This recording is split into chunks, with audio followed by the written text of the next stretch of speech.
రామచంద్రమూర్తికి వేదాంత జ్ఞానము పట్ల విశేషమైనటువంటి అనురక్తి, ధర్మానుష్ఠానమునందు కూడా అంతే అనురక్తి. మనకి పూర్వమీమాంస ఉత్తరమీమాంస అని రెండు ఉంటాయి. పూర్వమీమాంస ధర్మాన్ని ప్రతిపాదన చేస్తుంది, అందుకే దానికి ధర్మమునందు అనురక్తి కల్పించేటటువంటి శాస్త్రము అని ధర్మ జిజ్ఞాస అని పిలుస్తారు. ఉత్తరమీమాంస పరావిద్యని చెప్తుంది, అపరావిద్యని మిగిలినవి చెప్తాయి. పరావిద్య అంటే మోక్షమునకు కారణమైనటువంటి వేదాంత శాస్త్రం. అది కేవలము కూడా బ్రహ్మ జిజ్ఞాస అంటారు. బ్రహ్మ జిజ్ఞాస అంటే కేవలము జ్ఞానమునందు అనురక్తి. ఆ జ్ఞానము ఎవరికి కలుగుతుందో వాడే మోక్షమునకు అర్హుడవుతాడు. వాడు జీవన్ముక్తుడు అంటారు. శరీరంతో ఉండి కూడా మోక్షాన్ని పొందేసిన వాడే. శరీరం పడిపోయిన తరువాత పొందేది విదేహ మోక్షం, అంతేకాని చచ్చిపోయిన తర్వాత ఎప్పుడో మోక్షం వస్తుంది అన్నది అద్వైత సిద్ధాంతం కాదు. జ్ఞానము కలిగిన కారణం చేత శరీరంతో ఉండగానే మోక్షాన్ని పొందేస్తాడు. అందుకే కురుడిని పూర్ణాహుతిలో వాడతారు. అది పెంకు నుంచి విడిపోతుంది. శరీరంలో ఉన్న గుడుగుడులాడుతూ తాను వేరుగా ఆత్మగా ఉంటాడు, సాక్షిగా శరీరాన్ని చూస్తూ ఉంటాడు. ఆ జ్ఞానమునకు ఎవరు చేరిపోయాడో అటువంటి వాడికి ఇహ విహిత కర్మ నిషిద్ధ కర్మ అన్న రెండు మాటలు అన్వయం అవ్వవు. అన్నిటికీ అతీతంగా ఉంటాడు. అదిగో అటువంటి మహాజ్ఞానులలో అగ్రగణ్యుడెవరు అంటే స్వామి హనుమ. సాధారణంగా లోకంలో హనుమ అనేటప్పటికీ ఏం చెప్తామంటే ఆయన చాలా గొప్ప బలవంతుడు అంటారు. భజరంగ బలి అంటుంటారు. ఉత్తర భారతదేశం అంతా కూడా ఆయనది ఉక్కు ముక్క లాంటి శరీరం అంటారు. కానీ యథార్థం మనకు అదొక్కటే కాదు. అసలు హనుమ యొక్క తత్వాన్ని అద్భుతంగా అనుభవించిన మహాపురుషుల్లో ఒకడు సంత్ గోస్వామి తులసీదాస్. తులసీదాస్ గారు ఆయన మీద కొన్ని ప్రార్థనా శ్లోకాలు చెప్పారు. హనుమాన్ చాలీసా చేసే అలవాటు ఉన్నవారు ఆ ప్రార్థనా శ్లోకాలు చేస్తారు. అవి సంస్కృతంలో ఇచ్చారు ఆయన. దాన్ని ఆ ప్రార్థనా శ్లోకం చెప్తూ అతులిత బలధామం స్వర్ణ శైలాభదేహం ధనుజవన కుశానం జ్ఞానినామగ్రగణ్యం అంటారు తులసీదాస్ గారు. అతులిత బలధామం, అతులిత అంటే పోల్చడానికి ఇక అటువంటి బలం ఉన్నవాడు లేడు. ఆయన బలంతో సమానమైన బలం ఉన్నవాడు అని చెప్పడానికి వీలు లేదు. ఎందుకని కింద ఒక పెద్ద విషయం ఉంది. స్వర్ణ శైలాభదేహం, భ కాంతి, బంగారు కాంతి శరీరంలోంచి వస్తూ ఉంటుంది. ఎక్కడదది? మీరు పతంజలి యోగశాస్త్రాన్ని పరిశీలిస్తే అందులో కనపడుతుంది. ఎవరు నిరంతర బ్రహ్మచర్యంలో ఉంటారో, అస్కలిత బ్రహ్మచారి, అసలు ఎన్నడూ ఆయన మనసు కామమునకు వశం కాదు. ఎన్నేళ్ళొచ్చినా అటువంటి బ్రహ్మచర్య దీక్షలో నిలబడి తన యొక్క వీర్యశక్తిని తేజశక్తిగా ఓజోశక్తిగా మారుస్తాడో అటువంటి వాడి రోమకూపములలోంచి బ్రహ్మ తేజస్సు బంగారు కాంతితో పైకి కొడుతుంది. అది తులసీదాస్ గారి నిర్వచనం. అతులిత బలధామం, అటువంటి బ్రహ్మచర్యనిష్ఠున్నవాడు. జితేంద్రియం, ఇంద్రియములను గెలిచినవాడు ఆయన. కాబట్టి అతులిత బలధామం, ఆయనతో సమానమైన బలవంతుడు వేరొకడు ఉన్నాడని చెప్పడానికి వీల్లేదు. అంతటి మహాబలవంతుడు హనుమ ఒక్కరే. ఆ బలానికి కారణం ఆయన బ్రహ్మచర్యం కూడా.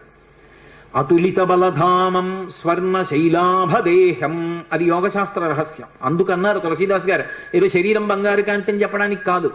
తులసీదాసు గారు అపరిమితమైనటువంటి హనుమ యొక్క అనుగ్రహాన్ని పొందిన మహాపురుషుడు. స్వర్ణ శైలాభదేహం ధనుజవన కృశానం, రాక్షసులు అనబడేటటువంటి వనాన్ని అంతటినీ కూడా కార్చిచ్చు రూపంలో కాల్చేసిన వారు. కార్చిచ్చు అని అంటుకుంటుంది అరణ్యంలో, రోహిణీ కార్తీ అటువంటి వాటి సమయంలో అంటుకుంటుంది. అసలు ఆ కార్చిచ్చు చూడ్డానికి భయం వేస్తుంది. మీరు ఎవరైనా ఎప్పుడైనా చూశారో లేదో, నాకు ఒకసారి ఈశ్వరుడు దాన్ని చూసేటటువంటి అవకాశం కల్పించాడు. ఒకప్పుడు మంచి వేసవి కాలంలో శ్రీశైలం క్షేత్రంలోంచి కిందకు వచ్చేస్తున్నాను. మేము వచ్చేస్తున్నటువంటి కొండలకి ఆవలి వైపు కొండల మీద కార్చిచ్చు అంటుకుంది. కార్చిచ్చుకో లక్షణం ఉంటుంది. మామూలుగా ఇలా నిలబడి మండదది, అది దూకుతుంది మంట. అసలు చూడ్డానికి గజ గజ గజ గజ వణికిపోతాం. అది ఇక్కడి నుంచి పెద్ద వలయం తిరిగినట్టుగా ఇలా తిరుగుతుంది, తిరిగి దూకుతుంది అవతల వైపుకి. ఆ దూకుతున్నప్పుడు అది దేని మీదకి దూకుతూ వెడుతుంటుందో అదంతా బూది కుప్పల కింద పడిపోతుంటాయి చెట్లు. అది అలా అంటుకుపోతుంది, అంటుకుపోయి వ్యాపించేస్తూ దూకుతూ వెళ్ళిపోతుంది. అలా ఒక గంట ఉందంటే అరణ్యం అంతా కాలిపోతుంది. అందులోంచి ప్రాణులు కూడా తప్పుకోలేవు. ఎంత వేగంగా వెళ్లే ప్రాణులు కూడా కాలిపోతాయి, పక్షులు కూడా పడిపోతాయి ఆ వేడికి. అలా వెడుతుంది. అబ్బా, ఏమి ఉపమానం అండి తులసీదాస్ గారిది! ఏమి అనుభవించారు హనుమ యొక్క శక్తిని! ఎవరు వెయ్యగలరు ఇంకటువంటి ఉపమానం? హనుమ యొక్క అవతారమే అంటారు. హనుమతో మాట్లాడేవారు, హనుమతో కలిసి కూర్చున్నారు, హనుమ వలన ఎన్నో విషయాలు తెలుసుకున్నారు ఆయన.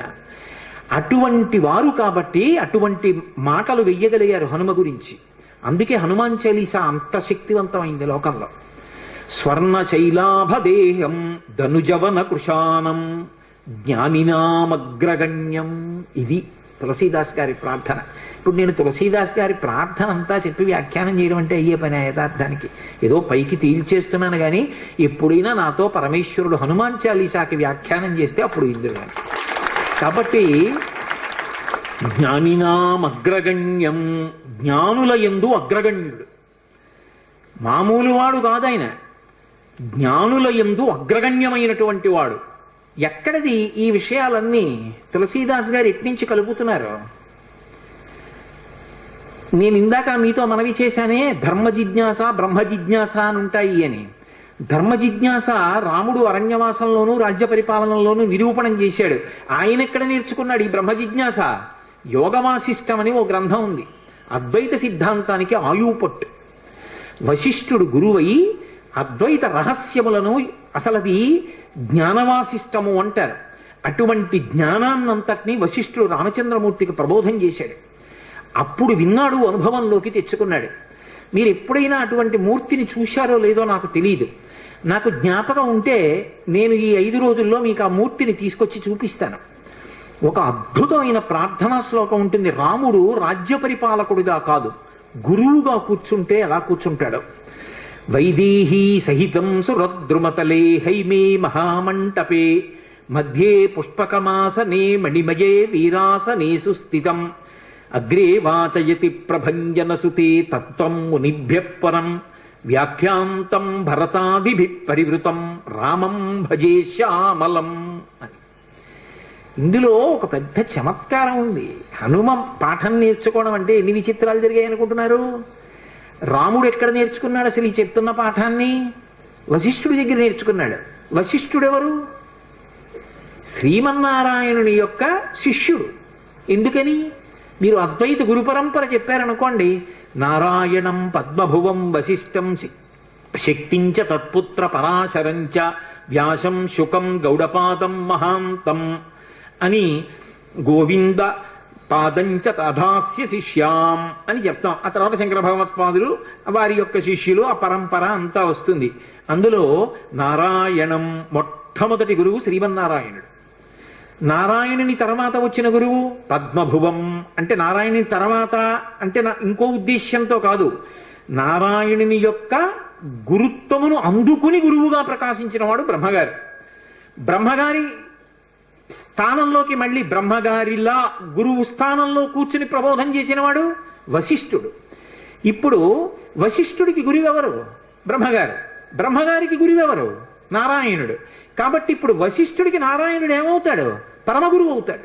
గురువు గారి గురువు పరమగురువు కదా. ఇప్పుడు మా గురువు గారు ఉన్నారు, మా గురువు గారికి గురువు గారు నాకు పరమగురువు గారు అవుతారు. అలా వశిష్ఠుడికి నారాయణుడు ఏమవుతాడు? పరమగురువు అవుతాడు. అందుకే నారాయణుడి పేరు చెప్తే వశిష్ఠుడు ఏం చెయ్యాలి? వెంటనే లేచి నిలబడి నమస్కారం చేయాలి. పరమగురువు గారి పేరు చెప్పినా పరమగురువు గారు కనపడ్డా. కానీ రామావతారం దగ్గరికి వచ్చేటప్పటికి ఒక చమత్కారం జరిగింది. ఆ వశిష్ఠుడు రాముడికి గురువుగా వచ్చాడు. రాముడెవరు? నారాయణుడు. ఇప్పుడు రాముడు ఏం చేశాడు? వశిష్ఠుడి పాదాలు పట్టుకుని నమస్కారం చేశాడు, చేసి పాఠం చెప్పమని అడిగాడు. ఇప్పుడు తనకి పరమగురువైన నారాయణుడు తనకి శిష్యుడై తన కాళ్ళు పట్టుకుంటే పాఠం చెప్పాడు వశిష్ఠుడు. ఇదొక చమత్కారం రామావతారంలో గురు శిష్యుల విషయంలో. అటువంటి వశిష్ఠుడి దగ్గర యోగవాసిష్టం జ్ఞానవాసిష్టం నేర్చుకున్నాడు, అనుభవంలోకి తెచ్చుకున్నాడు. తెచ్చుకుని ఇప్పుడు ఈ పాఠం ఎవరికి చెప్పాలి? దానికి అర్హుడైన వాడు ఉండాలి. ఎవడు అర్హుడు? ఏ కోరిక లేనివాడు, ఏ కోరిక లేకపోవడం అంత తేలిక మార్గం అనుకోకండి. ఏ కోరిక అడగడానికి లేకపోవడం అంటే అది గురువు గారు కోరుకునేటటువంటి అద్భుత స్థితి కలిగిన శిష్యుని యొక్క లక్షణం. అదే సామాన్యమైన విషయం కాదు. ఎవరుంటారు అలా? కనపడడం ఏం మాటలండే, ఆ స్థితికి చేరుకోవడం హనుమ ఒక్కరే. అందుకే వైదేహీ సహితం సురద్రుమతలే హైమే మహామండపే, బంగారు మండపంలో రామచంద్రమూర్తి కూర్చున్నారు. మునులు కూడా వచ్చారు ఆయన దగ్గర వినడానికి. కానీ ఆయన ఎవరికి ఉపదేశం చేశారో తెలుసా? ఆయనకి ఉపదేశం చేస్తుంటే మిగిలిన వాళ్ళందరూ విన్నారు.